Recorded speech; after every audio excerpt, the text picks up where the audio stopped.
So I guess Han Solo is fucked then. Happy Monday. If you are what you say you are, assume. What's up, everybody? Welcome to another episode of the Brando Show, your daily dose of all the entertainment news you need to know about. I'm your host, Brando. Let's get into it. Quick piece of housekeeping before we get too far into it. My initial plan with this show was to do an end of the week breakdown, going over all the news that happened that week, but unfortunately, the equipment that I had been using to turn the show from a podcast into a video has stopped working. So instead of doing that, I'm going to use an application on my phone and post an episode of the daily news as opposed to the weekly news and see if that'll work. So I appreciate your patience. Sorry about the back and forth, but I think this will work for now, so we'll see what happens. Anyway, end of the news. First bit of news is in regards to the Tremors series reboot. It looks like it not only is happening, it has a star and it also has a network. It's going to premiere on the Sci-Fi Network sometime, probably in the next year or so, and star of the original movie, Kevin Bacon, will be back in to join the series. He's going to return as Val McKee. He said in regards to the part, quote, "It's the only character I've ever played that I was interested in exploring 25 years later. It," meaning Tremors, "is a really good movie. I don't go back and watch my movies, but because we were doing this one, I had to go back and look at it. It's just the idea of this loser who is living a very ordinary life and has an extraordinary experience with these monsters and becomes for a moment a hero," end quote. That's awesome. Tremors was really cool. It's a cult classic. If you haven't seen Tremors, stop watching this, go watch Tremors, and then come back. I'm really excited that Kevin Bacon Bits is going to be back and do it. I'm glad that we live in this golden age of television where actors just decide to come back and do TV and take it seriously. It wasn't too long ago that wasn't the case, so this is pretty awesome. So that's great.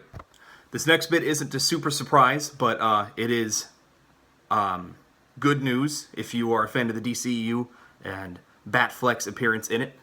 In a recent interview with Getty, Matt Reeves, who has now been slated to direct the movie since Ben Affleck decided he didn't want to, he said in regards to Ben Affleck returning for the role, quote, "Yeah, right now that's exactly what's going on for sure," end quote. So, whew, all the nerds can take a collective sigh of relief on that one, because there was talk recently after people didn't like the last movie that Ben Affleck did. The name escapes me at the moment. Tell me in the comments what it is and tell me I'm dumb for forgetting. There was some talk that Ben Affleck wasn't going to return to do the role because he was stressed out, blah, blah, blah. But they found a new director. It seems like now that he only has to focus on acting, he is going to be more inclined to do the part, which is great. I think Ben Affleck was awesome as Batman. I think that was probably the only part of Batman vs. Superman that wasn't shit on. So this is exciting news for anybody who has high hopes that they're finally going to figure out a way to fix the DCEU, because damn. This next bit of news is in relation to Spider-Man. It is Kevin Feige officially confirming that Miles Morales does in fact exist in the MCU. In an interview with Screen Crush, he said, quote, "Anything that exists in the books exists." Another piece of big news today, Kevin Feige pretty much confirmed that Miles Morales does in fact exist in the MCU. In an interview with Screen Crush, he said, quote, "All those little things are just Easter eggs for fans until there's something more than that. But anything that's happened in the books is potential material for us. In the meantime, I think Miles is a big part of the animated movie that Sony's making. But where we go, we definitely want you to go. He's there somewhere," end quote.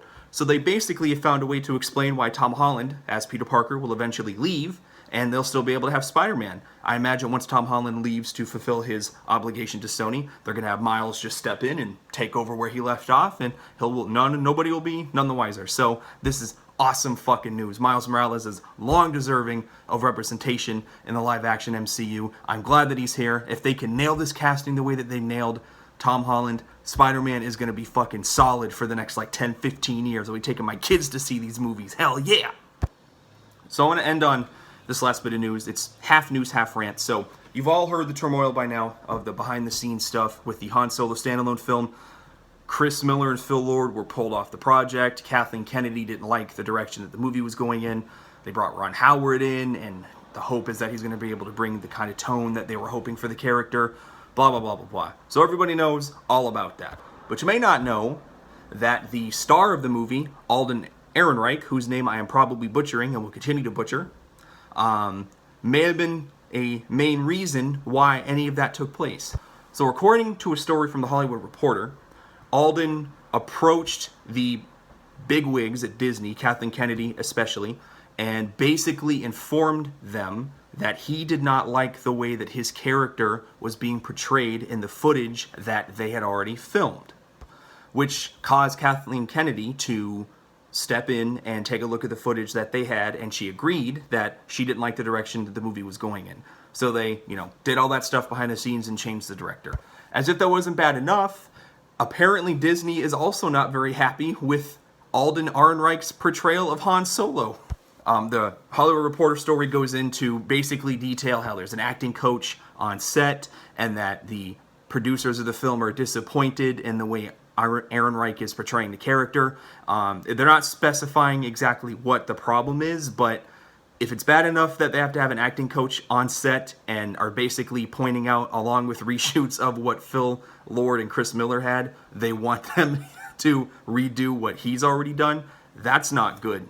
Now look, I really think Disney is in a lot of trouble with this one.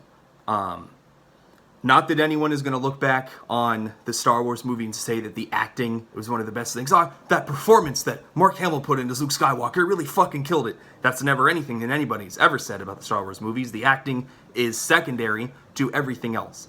But the advantage that Rogue One had was that the expectations for the movie were low because nobody was expecting anything. It wasn't another Star Wars episode. There was no expectation for any of the characters or anything else in the movie to be the way that it turned out. And it just so happened that everything turned out really well. And you didn't have to worry about getting attached to the characters because, as it turned out, they weren't going to be around for very much longer past the movie. They don't have that luxury this time.